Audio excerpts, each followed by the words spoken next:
How my beautiful Gemini, Sun, Moon, Rising. Welcome to Jupiter. I'm XLvijoon and I'm here to tap into your current energies. We want to let the cards shed light on any mystery, seeking light, divination, and clarity. Let's get an angel guide oracle card for Gemini, Sun, Moon, Rising. Clear, cancel, and release, and raise your vibration.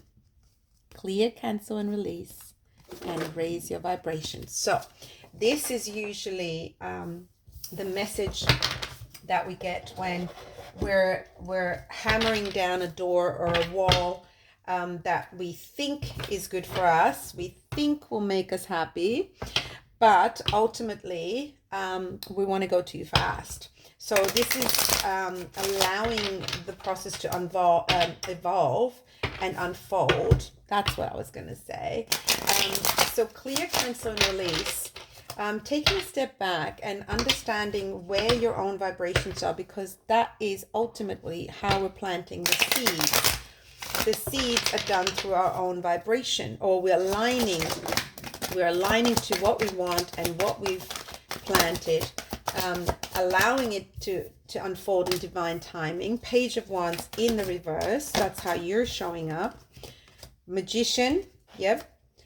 And beautiful energy, Nine of Pentacles and the Emperor. What's the past position that got Gemini into this? The Five of Cups. And going forward, how can Gemini influence the outcome? Beautiful, beautiful. Seven of Pentacles and the Sun. Okay. Now we've got a couple of reversals here in the outcome, so we're just going to look at how that plays out in your subconscious. Now, you've had a very disappointing period behind you, so this could generally be talking of loss, where you either the end of a relationship or heartbreak in that relationship or family. Could be the loss of something that was very dear to you, and you felt like you didn't know why. There was no closure. There was just that disappointment, and you just couldn't pick yourself up. So there was this period of, grieving, essentially grieving. And you're showing up as the Page of Wands in the reverse. So a lack of passion, a lack of curiosity, just feeling like, you don't know what you want.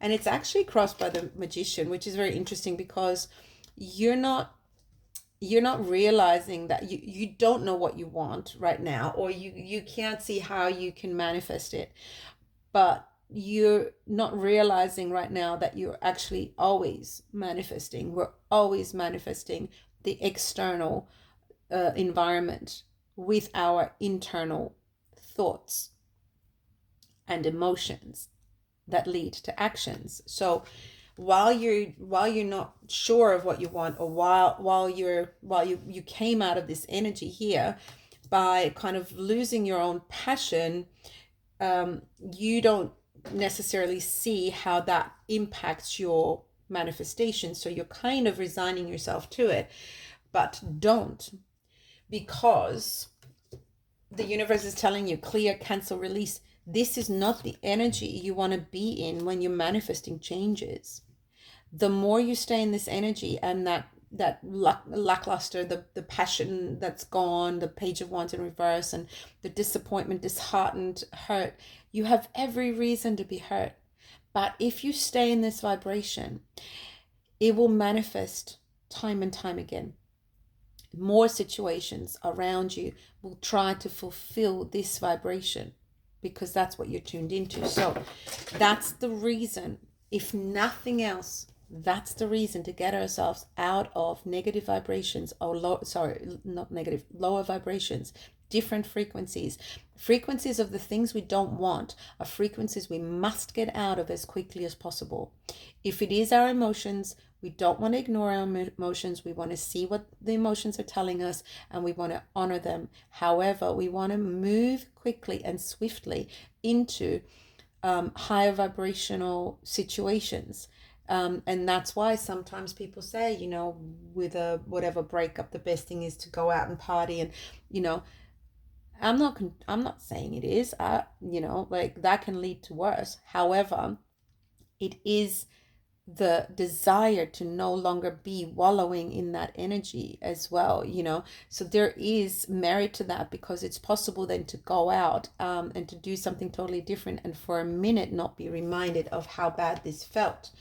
So raising your vibrations, the only way to do that is by making sure that you recognize when you're in a funk. And this seems like a funk energy to me. However, your crowning energy is independent. So you have a lot of self-value, and that's available to you still to tap into, right? So even though you might be going through something that was very, very disappointing and very disheartening, don't forget who you are, and don't forget that you have many times stood on your own 2 feet, many times been able to prove to yourself that you are abundant, you're good, you're grounded, you know how to ground yourself. This is the time to do it. The other thing available to you is the Emperor. Well, this is the most amazing energy. Divine Masculine, you could have somebody who's supporting you from the sidelines, somebody who knows what they're doing, who wants to be there for you, who is structured, who's always geared up for success, who's all kings in one.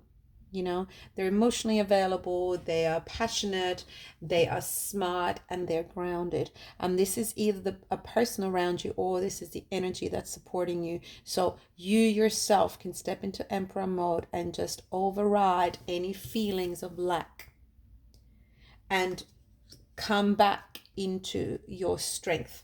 What are your strengths? Your strengths are that you're manifesting all the time. And if you're in higher vibrations when you manifest, then guess what? What you manifest is going to make you happy. And that's the full circle, how you get out of these energies.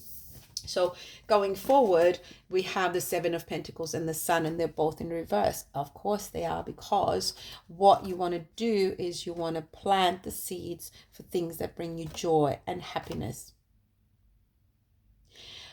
In the reverse, be reminded that you want to stop planting the seeds that make you unhappy.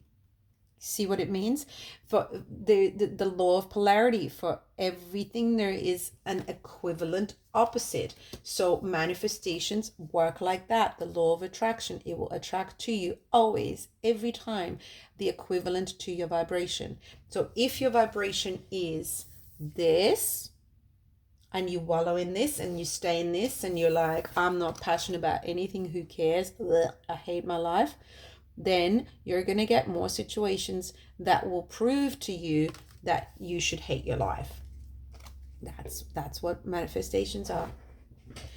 Conscious, deliberate manifestation hopefully tells us that unless we're chronically depressed, and again, there is help for that needs to be sorted.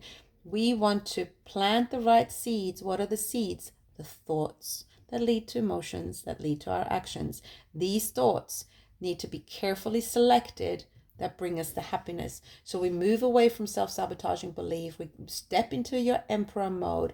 Stop feeling sorry for yourself and really plant the seed for what will make you happy. How does happiness feel? And try to feel that now. Replicate that feeling now in your belly, in your heart, and the thoughts that match that.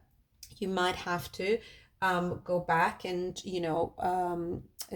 change a belief, just catch the thought when it comes up that is negative, and remind yourself, no, you are on the journey to being happy, and the work that needs to be done is only about your own self and any limiting beliefs of not feeling worthy of sustained happiness. And that will come to you. So raising vibrations is absolutely essential. And this is what you're doing. You've got the Emperor. You're stepping into your highest self, divine masculine energy, action driven, and you're grounded while you do it. And this is the perfect. So you will start to see a shift in your energy. But the quicker you stop feeling sorry for yourself, and it's hard to stop that, but the quicker you focus your thoughts and emotions on something that genuinely makes you happy, the more you call that in as well. Thank you so much, Gemini, for tuning in and sharing your beautiful energy. If this resonated, please like and subscribe. I appreciate your support. If it hasn't, please check out your other placements. Take it as it comes.